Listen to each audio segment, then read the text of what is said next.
করতে যাচ্ছি। আলহামদুলিল্লাহ, আলহামদুলিল্লাহ, আলহামদুলিল্লাহ। আল্লাহর কাছে চাইলে কখনো খালি হাতে ফেরত দেন না। বর্তমানে আমি একজন জাতীয় বিশ্ববিদ্যালয়ের স্টুডেন্ট। জাতীয় বিশ্ববিদ্যালয়ে ভর্তি হওয়ার যাত্রাটা আমার জন্য সহজ ছিল না। ভর্তি পরীক্ষার 2 মাস আগ থেকে পড়া শুরু করি। ওই পরীক্ষায় পাশ করি, কিন্তু পছন্দের কলেজ ও সাবজেক্ট পাই নাই। তখন আমি অনেক বেশি হতাশ হয়ে গিয়েছিলাম, কিন্তু আল্লাহর উপর তাওয়াক্কুল করে দ্বিতীয় মেরিট লিস্টের অপেক্ষায় ছিলাম। কিন্তু এখানেও হতাশ হলাম। আবার প্রথমে রিলিজ স্লিপ আবেদন করি, ওখানেও হতাশ হলাম। কারণ আমার অনেক বান্ধবীরা তখন সরকারি কলেজে চান্স পেয়েছিল, আমি অনেক বেশি ধৈর্যহারা হয়ে গিয়েছিলাম। তখন আমি কি করব কিছুই বুঝতে পারছিলাম না।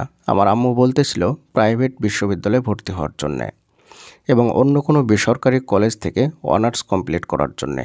কিন্তু আমার ইচ্ছে ছিল কম খরচে জাতীয় বিশ্ববিদ্যালয়ে পড়ার। যেহেতু প্রাইভেট বা বেসরকারিতে অনেক বেশি টাকা খরচ হয়, তাই সেটা আমার মোটেও পছন্দ ছিল না। তখন আমার কাছে আমার দ্বিতীয় রিলিজ স্লিপে আবেদন করার একটা সুযোগ আসে। সাথে সাথেই আমি আবার 5টা সুন্দর করে কলেজ চয়েস করে দেই।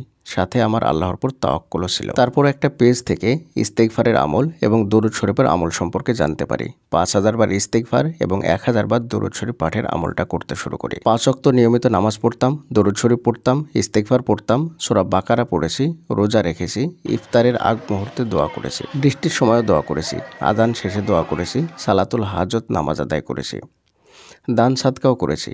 আমার আব্বু আমার জন্য অনেক বেশি আল্লাহর কাছে দোয়া করেছিল।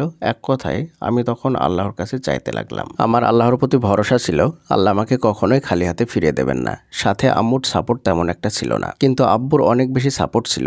যেহেতু আমি 2024